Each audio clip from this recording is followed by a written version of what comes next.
Hello and जय मसीह दोस्तों, welcome to our channel. आज मैं आपके साथ एक कहानी शेयर करने जा रही हूँ।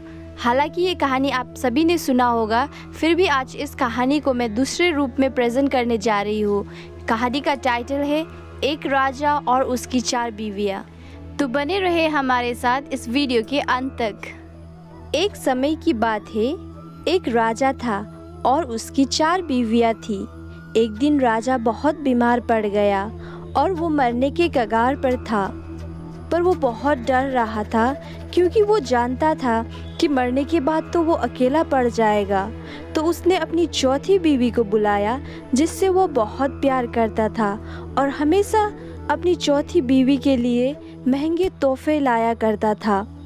जब वो वहाँ पर आई तो राजा ने उससे पूछा, क्या तुम मेरे साथ मरोगी और मरने के बाद भी मेरे साथ चलोगी? तो उसने राजा से कहा, मुझे माफ़ कर दीजिए, मैं आपके साथ नहीं मर सकती। इतना कहकर वो वहाँ से चली गई। फिर राजा अपनी तीसरी बीवी को बुलाता है जिसे वो बहुत प्यार करता था और जिसके ऊपर बहुत घमंड भी किया करता था क्योंकि वो बहुत सुंदर थी। उसे लेकर वो दूसरे को भी दिखाया करता था। जब राजा ने उसे बुलाया और उससे भी वही प्रश्न किया जो उसने चौथी बीवी से किया था, क्या तुम मेरे साथ मरोगी और मेरा साथ मरने के बाद भी दोगी? तो उस पर उसकी बीवी ने जवाब दिया, मैं अपने जीवन से बहुत प्यार करती हूँ, मुझे माफ़ कर दीजिए, मैं आपके साथ नहीं मर सकती और मरने के बाद आपके साथ नहीं आ सकती। और उसने उनसे कहा, आप मरने के बाद मैं दूसरी शादी कर लूँगी। इस पर राजा दुखी हो जाता है और वो अपनी दूसरी बीवी को बुलवाता है जो उसका साथ हमेशा देती थी। इस पर राजा उससे पूछता है, क्या तुम मेरे साथ मरोगी और मरने के बाद भी मेरा साथ दोगी?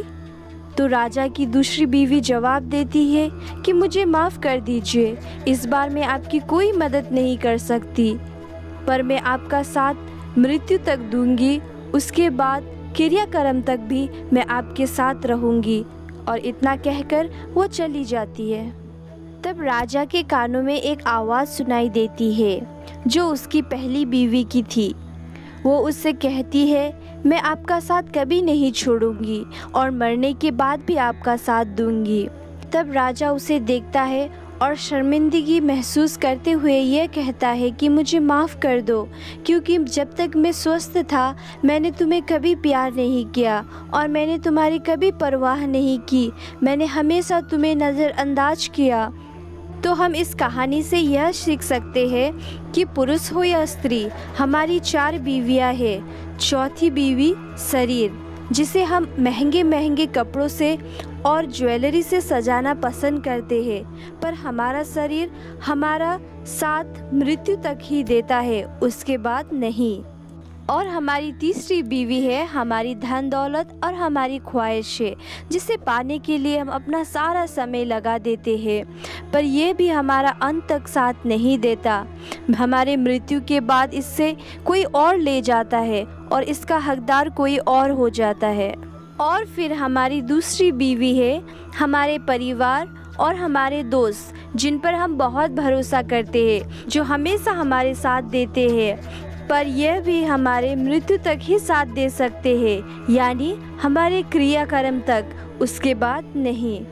और हमारी पहली बीवी है हमारी आत्मा, जिसका हम कभी ख्याल नहीं रखते, ना ही परवाह करते हैं, परंतु मृत्यु के बाद भी ये हमारी साथ जाती है। अपने शरीर का ख्याल रखिए, अपने आप को हमेशा स्वस्थ रखिए, अपने धन संपत्ति का आनंद उठाइए, अपने परिवार और मित्रों के साथ हमेशा खुश रहिए, परंतु अपने आत्मा का परवाह करना ना भूलें, क्योंकि ये आपके जीवन का सबसे महत्वपूर्ण भाग है।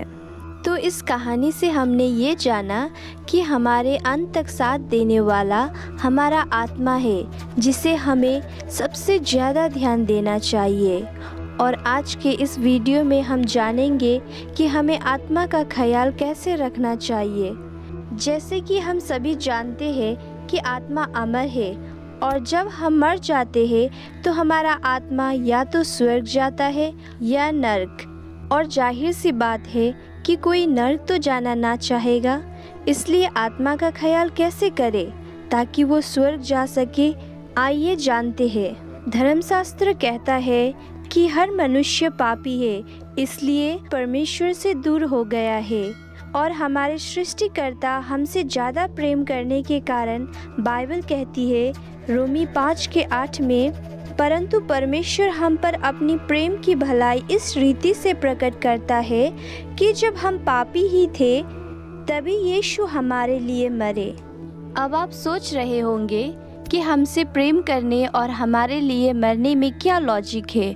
दोस्तों, जैसे ही मैंने कहा कि परमेश्वर पवित्र है और हम अपवित्र यानी पापी है, इसलिए हम अपने पाप के साथ कभी भी स्वर्ग नहीं जा सकते।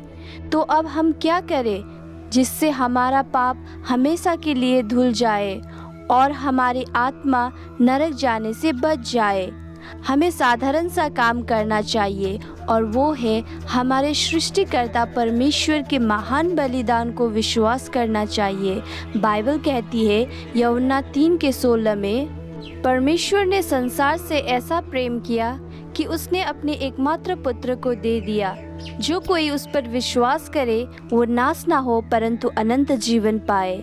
तो हमारे आत्मा का ख्याल रखकर नरक से बचाने के लिए सिर्फ एक ही रास्ता है, वो है प्रभु यीशु को विश्वास करना और उनके पीछे चलना, क्योंकि वे सिर्फ आप और हम जैसे पापियों को बचाने आए हैं और जिन्होंने कहा था मार्ग, सत्य और जीवन मैं ही हूँ, बिना मेरे कोई भी पिता तक यानी स्वर्ग तक नहीं पहुँच सकता। तो दोस्तों, केवल प्रभु यीशु का लहू ही हमें हमारे पापों से धुलाकर पवित्र बना सकता है। इसलिए आइए समय रहते सत्य की खोज करें और अपने आत्मा को नरक जाने से बचाएं। God bless you. Bye bye. मिलते हैं अगले वीडियो पर।